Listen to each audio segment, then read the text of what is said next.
Hello, welcome back to the channel. I'm Toby from Morningwood, and for today's video, I have so much scrap on hand and I didn't know what to do with it. Until much deliberation with myself, I decided to make an end grain chopping board. Oh, and by the way, I'm going to change the blade first since I'm going to do so much ripping, so much rip cuts. I'm going to change it into a rip cut blade which has 24 teeth, which is so much more efficient in cutting along the grain. So, end grain chopping board. This is actually my first time doing an end grain chopping board, since for me it's a bit intimidating to do since it has a lot of processes, a lot of glue ups, and potentially a lot of I didn't have much courage in doing this.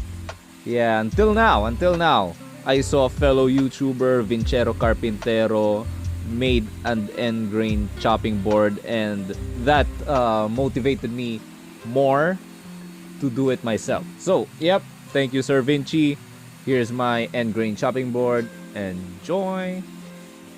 Now, what is an end grain chopping board? Basically, it is where the end grain is facing up, which is said that the end grain is much more durable and sturdier than the face grain and edge grain counterpart. The first step to an end grain cutting board is rip cutting all your wood. So I rip cutted mine into 1.5 inch height and 1.5 inch width to make it a square. And I'm using Pioneer's wood glue for all of this, so thanks Pioneer. So now we're just gonna clamp it up, and I hammer these down just to keep them straight because they somehow lift when you clamp it together. So hammer it down to make sure they are flat. And of course, what I do is clean the glue squeeze out.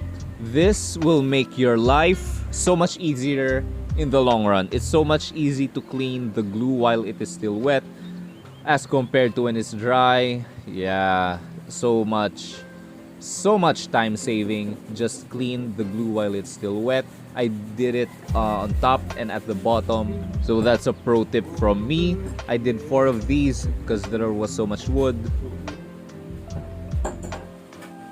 So next on the list, we're going to plane down the glue up. Here we are just going to even things down. We are not going to really go for a certain thickness. We just need everything to be flat. Even. Yes.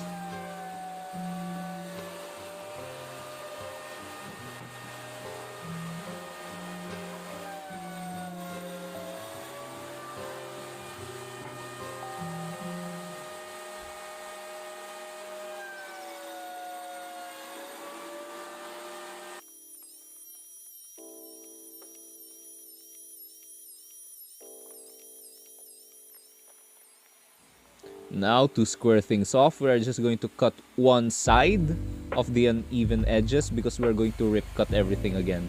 So I just need one side that is square. At this stage, keep in mind you are measuring here the final height of your end grain chopping board. So I measured around 2 inches. I wanted a 2-inch height chopping board. So here I'm cross-cutting actually.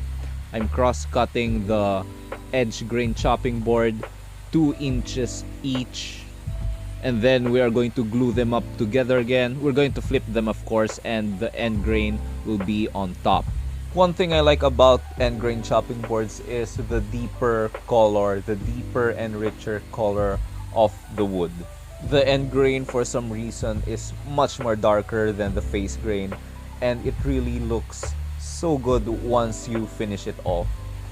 Oh, and by the way, like and subscribe, comment, share, do all those beautiful stuff. If you like what you see and you want to see more, please do share, please do like, and please do subscribe. Thank you.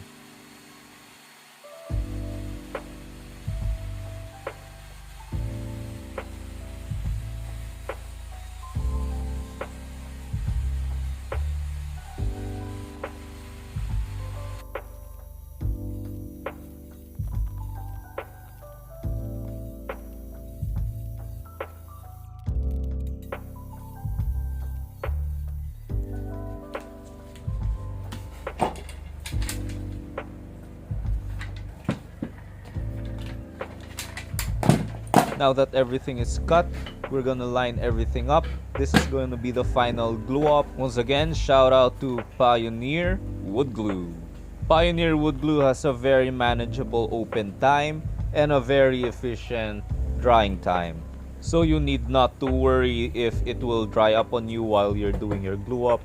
I guess 5 minutes open time. Yeah, I think it is 5 minutes, give and take. So yeah, I was impatient with the glue. I unscrewed the cap and just the glue on the wood. Now, this is an important step. Spread the glue. Spread the glue and make sure no wood is visible. Spread the glue. That's pro tip number 2. Now, as you can see, we have flipped the wood. This is going to be the final orientation. The end grain is facing up. This is the final glue up. Let's go. And once again, we are going to clean the squeeze out. And I will say it again for more emphasis. This will save you a lot of time and effort in the long run. Oh, and by the way, I'm very surprised here since upon clamping, the wood did not move that much. So it is all flat. So here, as you can see, I'm going to unclamp it. It is all flat. That surprised me so much. So I didn't need to run it in the planer. I did not plane this anymore. Well, for another reason, I'm scared to plane it since it's end grain and it might just. So good thing it was already flat. I sanded it down. Now I'm going to square off the edges just to make this is going to be the final size. This is the time we're going to cut it to final size, so be very careful. And we're going to square things off, and then after that we're going to go to sanding, routing, and everything. So for the sanding, I started it off with 100 grit. I think I preferred at the time 80, but all I had was 100, so 100 grit. Then 120, 180, 240, and then finally 400 for that pristine, smooth finish. So, the video of the routing of the other board is nowhere to be found. So I'm just going to show you routing another end grain board. For the edge profile, I did a 1/4 chamfer, or I think it's a half. 3/8, give and take. Yeah, I think it's a half. I ended up with a bigger chamfer size so that I could slide my fingers in and I could easily lift it up.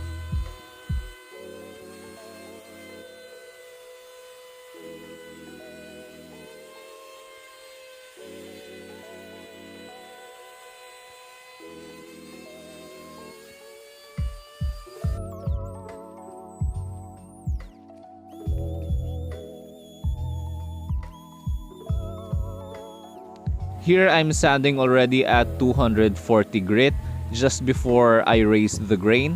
Now, raising the grain is important for chopping boards since it raises the wood fibers and then you can knock it down with the final sanding. Now, why is this important? Why raising the grain is important? So that after finishing everything and then this board comes in contact with water, it won't be rough anymore. It has already gone through the raising the grain process, knocking down the grains, etc. So now I'm just branding my board. This is going to be the final sanding, 400 grit. This is going to give a very so smooth finish. Now I'm going to finish it with mineral oil, a food safe finish, or whatever food safe finish you have. What I have is mineral oil. I'm going to let it sit for a few hours, wipe it off, and then finish it again with beeswax for that a little bit more added protection. Basically, the oil seeps in the wood so that moisture won't really get into it, and then the beeswax will act as a protection on the top where the wax will sit just on top the wood fibers so that it will prevent moisture from coming in. So look at that! The color of the wood has really popped. As you can see, it's a very deep red orangish color since this is mahogany. I really loved how this turned out. Now I have to wait a little for the wax to set in, and then I'm gonna wipe it off, buff that wax in, and you're ready to go. Wow, that's beautiful. Other than the looks, I enjoyed making it, seeing how everything went together. The glue ups are fine, the orientation is fine, a little bit could be better if all came from one plank. So this is the final product. What a very rich and dark color. I love it. I hope you guys enjoyed and learned something new. So like, subscribe, share, comment, all those beautiful stuff. See you in the next one. Bye.